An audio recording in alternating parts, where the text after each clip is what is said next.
Hi everyone!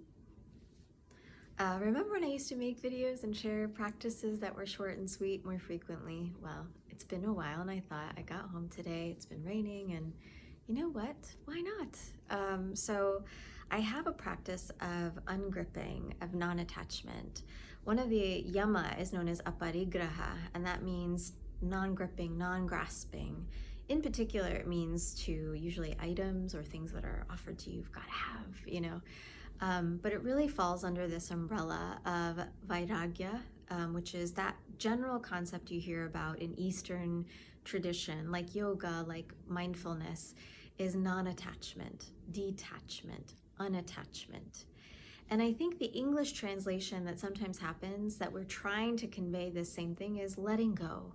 Just let it go, just relax. And a lot of times it can feel like, okay, easier said than done, right? Especially when you're in the mire of something really challenging, whether it's, literal, difficult, windy weather, or whether it is something that's a challenging situation in your professional space or in a interpersonal reaction that you're going through or relationship.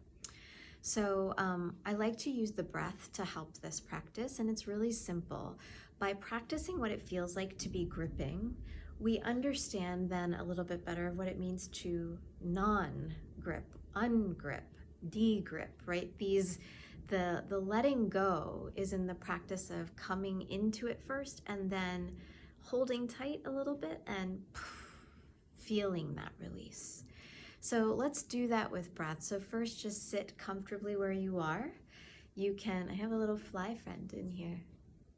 It was in here yesterday, and you know me, I'm not gonna do anything harmful to it. I tried to shoo it out a window, but it comes back.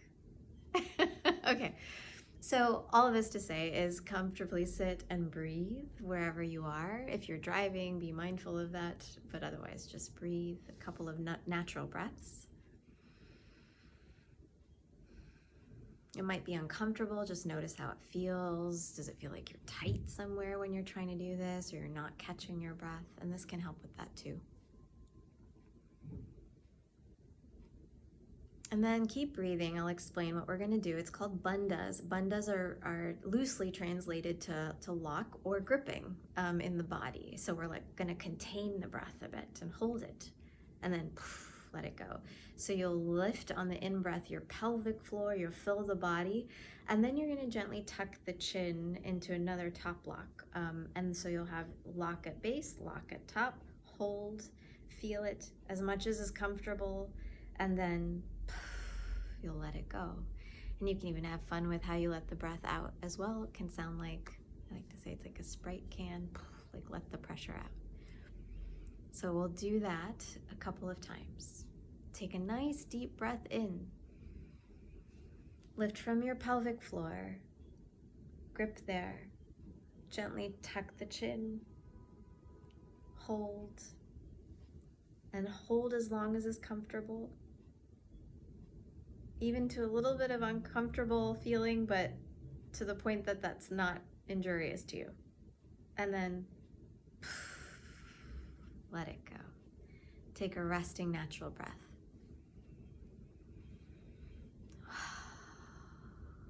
Or two. And let's do another round. Breathe in all the way. Start to pull up from your pelvic floor. That's called Mula Bandha. And then gentle chin lock, Jalandhara Bandha. It really means jar lid. Hold as much as is comfortable. It's okay if you feel a little bit of tightness, you're gripping onto it as much as you can. And then when you're ready, let it go and breathe naturally, comfortably. You might even feel that you can catch a stronger breath, right? A fuller breath once you've done this. And then one more round. Breathe in. Maybe sip in more breath than you have yet. Lift from pelvic floor. Fill, fill, fill. Hold, gentle chin lock. And when you're ready, let it go. Notice how you feel. I hope this helps you to release, to relax, to detach, and let go. If you want to do this with children too, sometimes having a little stuffy, do that with them as well. They breathe in, they hug their stuffy in tight, and they let it go. So I hope this helps. Have a great day. Thank you for practicing with me. Namaste.